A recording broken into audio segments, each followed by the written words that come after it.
अगर आप जीवन के हर पल का इस्तेमाल कर रहे हैं, इसका मतलब आप जीवन को समझते हैं। अगर आपका जीवन आपके लिए अमूल्य है तो आप ज़्यादा से ज़्यादा जागना चाहेंगे।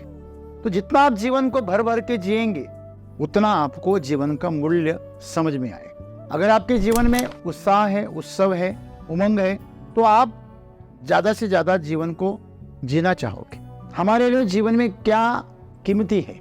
पहले तो सबसे पहले हमारे लिए जीवन में हमारा जीवन कीमती, हम जिंदा है, ये कीमती है। कि जो नश्वरता है शरीर की, उसके प्रति आप जागरूक हो जाओ। आपका जो ये जन्म है ये कुछ समय के लिए है। अगर आप इसमें अटक गए, इसमें आप उलझ गए, तो वापस आपको नई उलझन पैदा हो। हमारे जीवन में हमें मोक्ष तक प्रवास करना है, वहां तक पहुंचना है।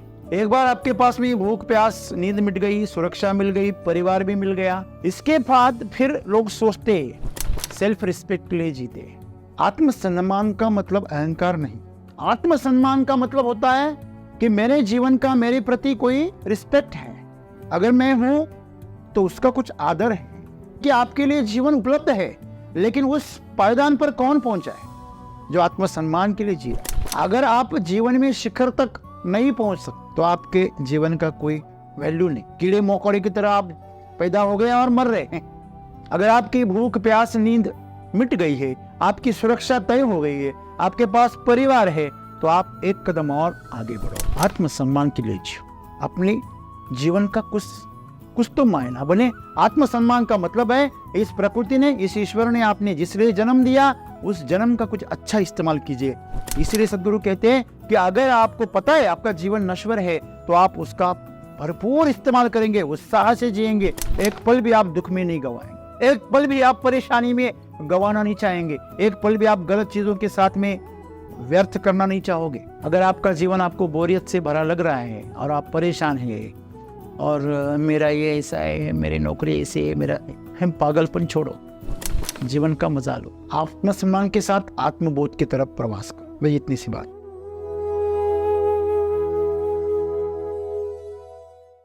दोस्तों, केशर एक ऐसी चीज़ है जिसे हम बहुत तोल के इस्तेमाल करते हैं।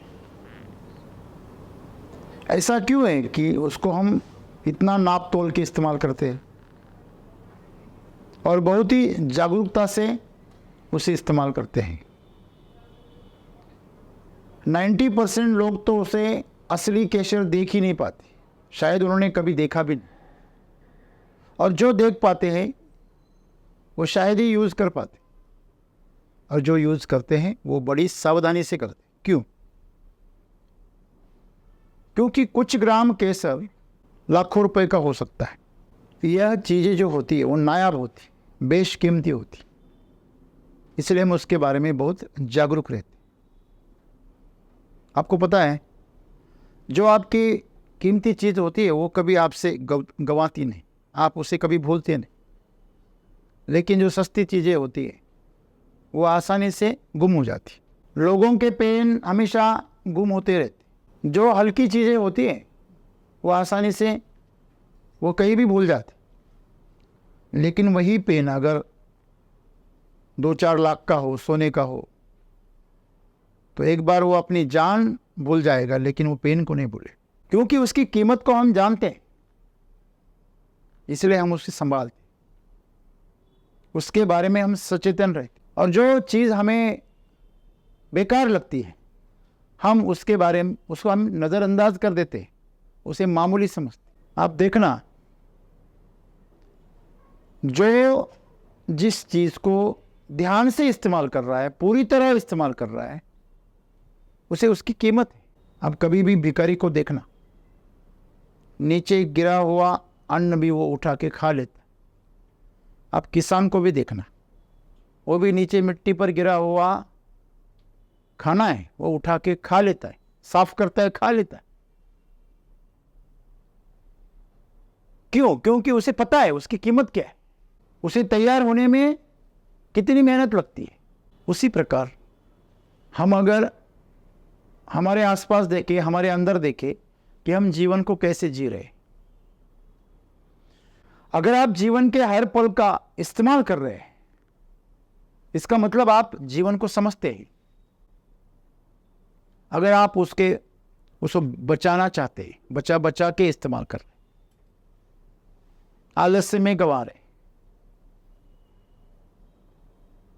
हमेशा सोए रहते, सोने में आपको मजा आता है, इसका मतलब जागना आपके लिए बेकार है। जीवंतता आपको परेशान करती है। शराब क्यों पीते लोग? जागरूकता आपको परेशान करती। तो हमारे लिए सही मूल्य किसका क्या है, यह थोड़ा समझने वाली बात है। अगर आपका जीवन आपके लिए अमूल्य है तो आप ज़्यादा से ज़्यादा जागना चाहेंगे। आपके जीवन में मज़ा है, आपको जीवन का आनंद आ रहा है, तो आप सोना नहीं चाहोगे। जब आपके घर में कोई त्योहार होता है, शादी होती है, जिसकी शादी होती है उसे नींद ही नहीं आती, फिर वहाँ 8 घंटे की नींद कहाँ जाती? डॉक्टर कहते 8 घंटे की नींद नहीं लोगे तो बीमार हो जाओ। कभी कोई दूल्हा या दुल्हन आपको बीमार होती दिखी? दूसरों को बीमार करते हो, उनके आसपास के बीमार हो जाते, लेकिन वो बीमार नहीं होते, क्योंकि जीवन को भर भर के जीते। तो जितना आप जीवन को भर भर के जिएंगे उतना आपको जीवन का मूल्य समझ में आएगा।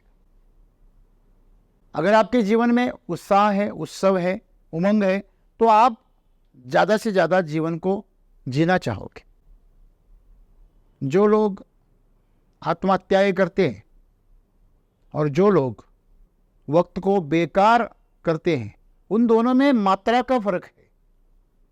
ये थोड़ा थोड़ा मर रहा है, वो एकदम से मर रहा है, बस इतना सा फर्क है। सोना मतलब एक छोटी सी मौत है। जो अपनी जिंदगी सोने में गंवाते हैं, सोने में उनको आनंद आता है, वो प्रकृति के तौर पर मरे हुए हैं। प्रकृति उनमें शक्ति भरना नहीं चाहेगी, प्रकृति उनको फूलना नहीं चाहेगी, उनके अंदर ऊर्जा नहीं देगी, उनसे ऊर्जा निकाल लेगी। जो जरूरत से ज़्यादा जो भी करता है वह अपने आप को नष्ट करता है। आप जरूरत से ज़्यादा सो गए तो आप आलस्य से भर जाते, उमंग से, उत्साह से नहीं। सोना मतलब जीवन का अपमान है, गैर जरूरी सोना। अगर आपका शरीर आपको थका रहा है, आपके मन को बोरियत से भर देता है, आप बहुत बेकार जिंदगी जीते हो, बेकार बकवास काम करते, जिस चीज़ को उसकी कीमत को नहीं समझते, उस चीज़ का वो फायदा नहीं उठा पाते। ठीक इसी प्रकार मनुष्य का जीवन के साथ हो रहा है। आखिर ये जीवन क्यों है और किस लिए है, इसका अध्ययन करना बहुत जरूरी है। हमारे लिए जीवन में क्या कीमती है? पहले तो सबसे पहले हमारे लिए जीवन में हमारा जीवन कीमती, हम जिंदा है, ये कीमती है। क्या आपको पता है हम सभी मरने वाले? कुछ साल पहले हम मरे हुए थे और यह चीज़ हम भूलना चाहते, हमेशा भूलना चाहते। ये सब जो तैयारियां हैं, ज़्यादा खाना, ज़्यादा सोना, शराब पीना, नशा करना, मनोरंजन करना, ये मारने की प्रक्रिया है, होश गंवाने की प्रक्रिया है, आपको सुस्त करने की प्रक्रिया है। आप ये क्यों करते हैं? क्योंकि आप डरते हैं संघर्ष से, संकट से और मृत्यु से डरते हैं। आप सच्चाई का सामना करने की हिम्मत आप में नहीं है। आप वेदना को सह नहीं सकते, परेशानी आपसे सही नहीं जाती, इसलिए आप सरेंडर कर देते। लेकिन आप भूल जाते हैं ये जो वेदना है, ये जो परेशानियां हैं, ये शरीर के तौर पर है, शरीर के तल पर ही है, लेकिन आप उससे तादात्म्य कर लेते हैं, उसको ही अपना जीवन समझ बैठते हैं, इसलिए शरीर की हर तकलीफ आपको अपनी तकलीफ लगती। अगर ऐसा होता तो पेन किलर खाने के बाद आपका पेन जाता कहाँ है? शराब पीने के बाद आपका दिमाग जाता कहाँ है? वो तो वही है, तकलीफ वही है, लेकिन पेन किलर से दिमाग का कनेक्शन कट हो गया, बस इतनी सी बात। मतलब शरीर में दर्द है लेकिन आपके दिमाग को पता नहीं चल रहा, बस इतनी सी बात। मतलब ऐसी भी अवस्था होती है कि आप अपने दर्द को खुद देख सकते हैं, क्योंकि आपने बाद में प्रवेश किया, शरीर पहले पैदा हो गया। शायद आपको पता ना हो, गर्भधारण के बाद 2-3 हफ्ते तक वहां सिर्फ मांस का गोला होता है, वहां जान नहीं होती।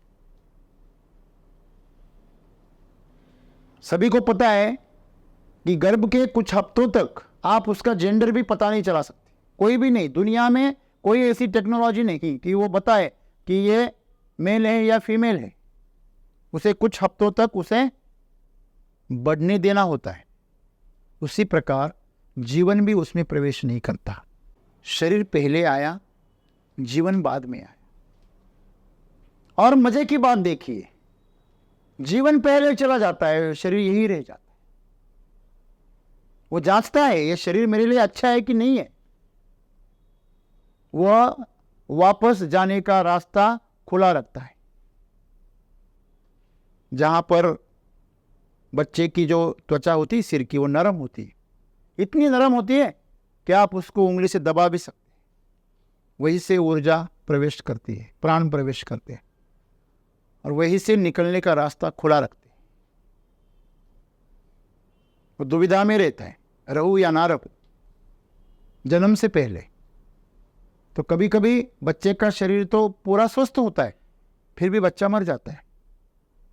डॉक्टर भी समझ नहीं पाते ये क्या हुआ, ये क्या मामला है, क्योंकि वो प्राण असंतुष्ट हो जाते हैं, ये शरीर मेरे लिए सही नहीं, वापस निकल जाते। तो ये जो जीवन है वो हम में उतरा है, इस शरीर में उतरा है और निकल जाएगा। तो जो नश्वर है उसी को हम पकड़ बैठे। तो सद्गुरु आज वही कह रहे कि जो नश्वरता है शरीर की, उसके प्रति आप जागरूक हो जाओ। आपका जो ये जन्म है ये कुछ समय के लिए है। अगर आप इसमें अटक गए, इसमें आप उलझ गए, तो वापस आपको नई उलझन पैदा हो।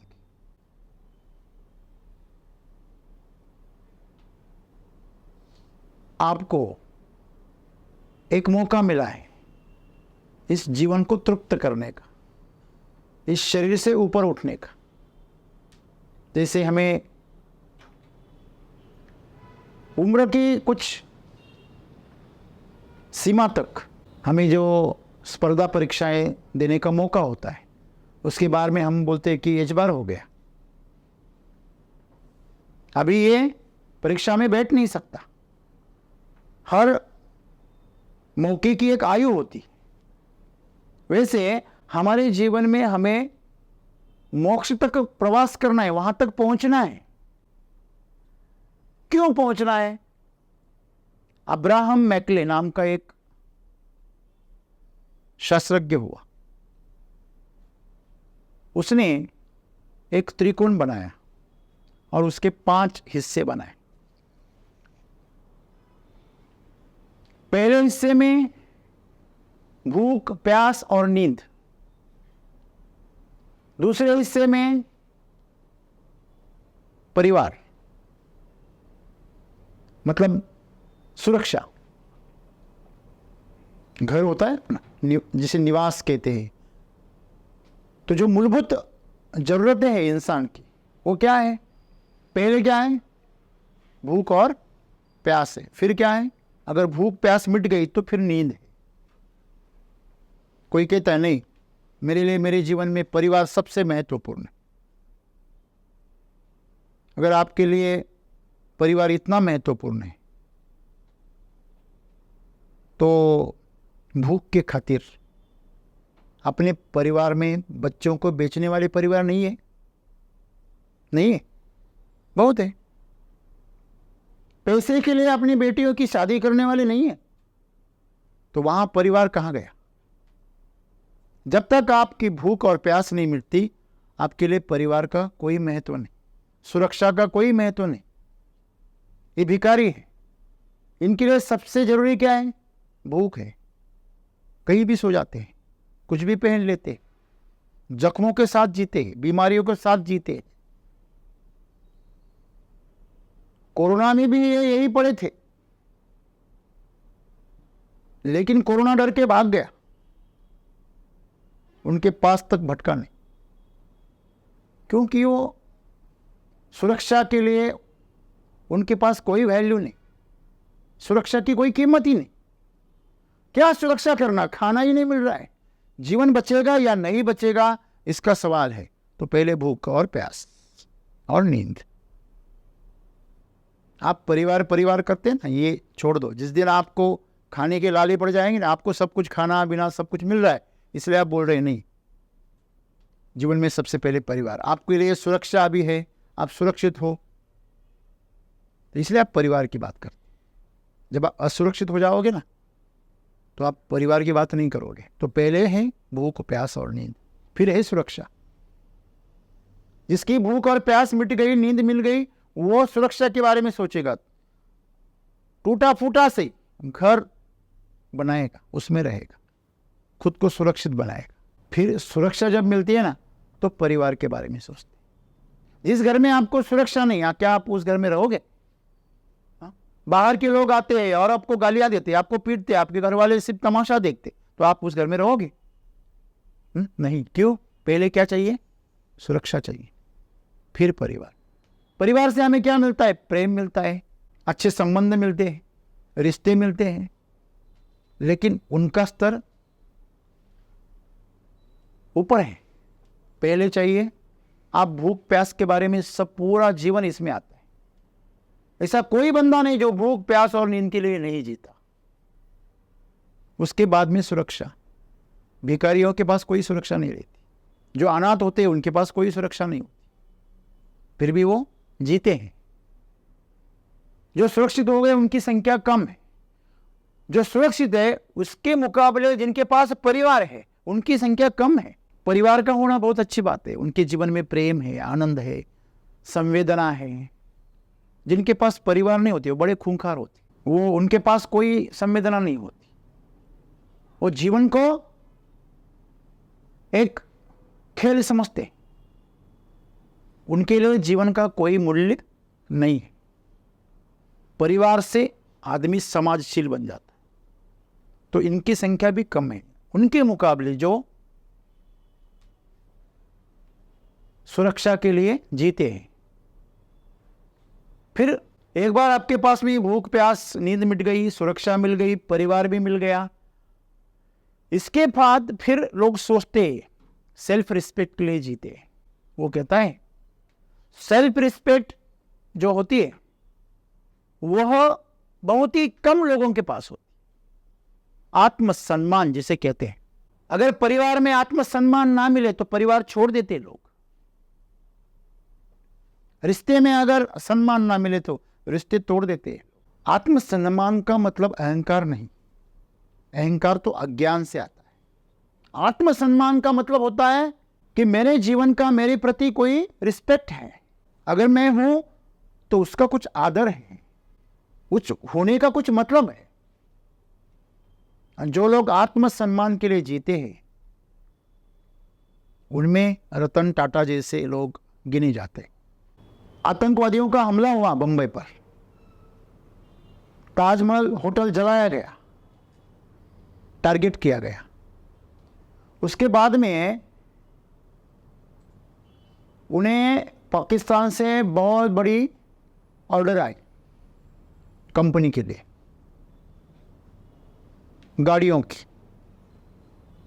उन्होंने ठुकरा दी। मेरे देश के जो दुश्मन हैं उनके साथ में कोई रिश्ता नहीं रखूंगा। ये आत्मसम्मान की बात है। सर कटा सकते हैं लेकिन सर झुका सकते नहीं। छत्रपति शिवाजी महाराज पूरे दुश्मनों से घिरे हैं, दुश्मनों के राजधानी में है, उनके महल में है, आसपास में पूरे दुश्मन है जो मारने पर उतार हुए हैं। ऐसा बादशाह सामने है। औरंगजेब ने अपमान किया तो खिल्लत उछाल दी, फेंक दी, नकार दी और बड़े दरबार से उसका अपमान करके निकल गए। ये आत्मसम्मान की बात है। ये किसी भी की बस की बात नहीं है। जो अपने जीवन का सम्मान करता है, भूख प्यास नींद के लिए तो जानवर भी जीते, सुरक्षा के लिए वो भी जीते, अपनी सुरक्षा खुद करते हैं, परिवार तो वो भी बनाते हैं, वो भी बच्चे पैदा करते हैं, वो भी बच्चों को संभालते बड़ा करते हैं। जानवर में और इंसान में फर्क क्या है? ये पहले 3 पायदान पर कुछ नहीं है। और दुर्भाग्य की बात है, इसी 3 पायदानों में आज मनुष्य उलझा हुआ है। यहां पर कितने हैं जो आत्मसम्मान के लिए जीते हैं? नहीं, मैं परिवार के लिए जीता हूं। परिवार की बात छोड़ दी, आत्मसम्मान की बात ही अलग है। आत्मसम्मान मतलब आपके जीने का कुछ मायना हो। आप आए और आप गए तो सिर्फ आपके परिवार को फर्क पड़ा, ये भी क्या जीना हुआ? अगर बच्चा मर गया तो बंदरिन भी रोने लगती है, गाय भी रो जाती, उसमें क्या बड़ी बात? आत्मसम्मान का मतलब होता है आप गए और पूरी दुनिया दुखी हो गई। लोग कहते हैं ना कभी टाटा को मिले थे, ना कभी टाटा को सुना है सामने। ऐसी रतन जो है इसका आवाज था, और जो गए तो कुछ खाली खाली करके चले गए। ना कुछ लेना ना देना, ना कुछ व्यवहार, कभी उनसे बिजनेस भी नहीं किया। ऐसे लोग भी रोए, क्योंकि ऐसे लोग आत्मसम्मान के लिए जीते हैं। मैं मनुष्य हूं, इसका प्रमाण है वो। तो इसीलिए सद्गुरु कहते हैं कि आपके लिए जीवन उपलब्ध है, लेकिन उस पायदान पर कौन पहुंचा है? जो आत्मसम्मान के लिए जी रहा है। छत्रपति संभाजीराजे आंखें फोड़ डाली, नाखून उखेड़ डाले, चमड़ी उधेड़ डाली, अंग अंग तोड़े, आखिरी सांस तक यही बोले, मैं मेरा धर्म नहीं बदलूंगा। धर्म कोई हिंदू मुस्लिम की बात नहीं, आत्मसम्मान की बात है। जिस चीज को मैं लेकर जीता आया हूं और जिसके खिलाफ मैं जीता आया हूं, उस अत्याचारी, उस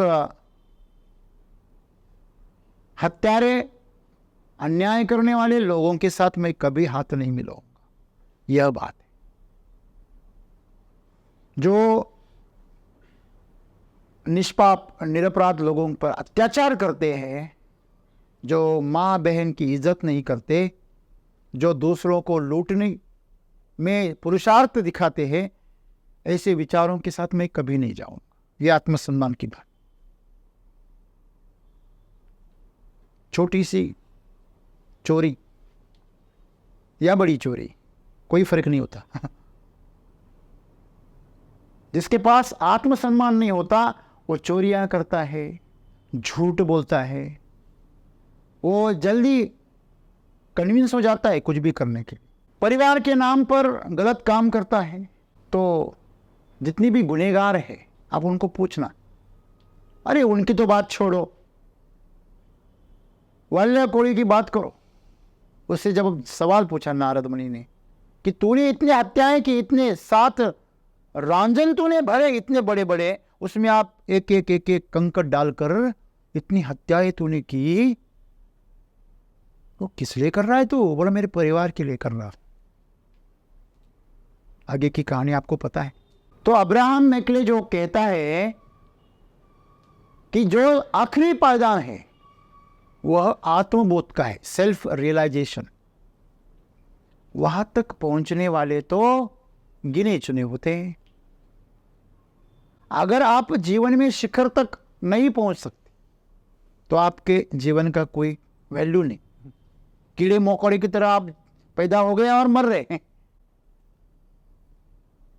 कहीं आपका नाम किस मकान पर, सरकारी दफ्तरों में, किस गाड़ियों पर, बैंक में खाते पर रहा होगा।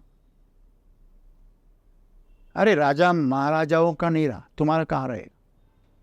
उनके बड़े बड़े साम्राज्य थे, वो खत्म हो गए, तुम्हारे क्या रहे? लेकिन जो आत्मबोध तक पहुंच गए वह विरले जो आत्मबोध के लिए जीते। और यही बात सदगुरु कह रहे। क्रांतिवीर नाना पाटेकर का बड़ा प्रसिद्ध डायलॉग है, ईश्वर भी जब ऊपर से देखता होगा तो मैंने इंसान बनाया है, कीड़े मकोड़े की तरह रेंग रहे। इसमें कोई गलत बात नहीं। तो आपके अंदर थोड़ा भी आत्मसम्मान है, थोड़ा सा इन पशुवृत्ति से ऊपर उठो।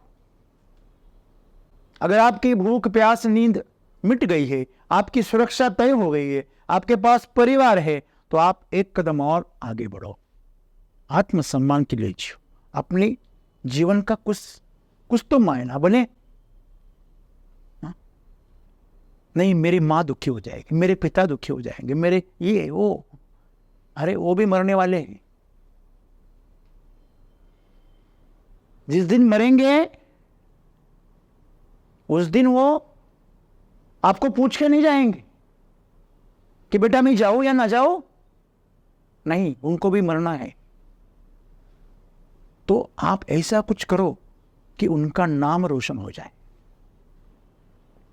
नहीं तो अंधेरे में आए और अंधेरे में गए। नहीं, मैंने मेरे परिवार को बहुत सेवा की। तेरा परिवार सिर्फ 4 दीवारी के अंदर है, बड़ा मामूली जीवन जी रहा है।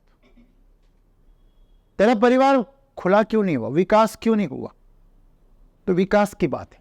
तो इस ट्रायंगल में जैसे जैसे हम ऊपर जाते हैं संख्या कम हो जाती है, जैसे गुण बढ़ जाते हैं गुणात्मकता ऊपर बढ़ जाती है, नीचे गुणात्मकता सिकुड़ जाती है और ऊपर बढ़ जाती है।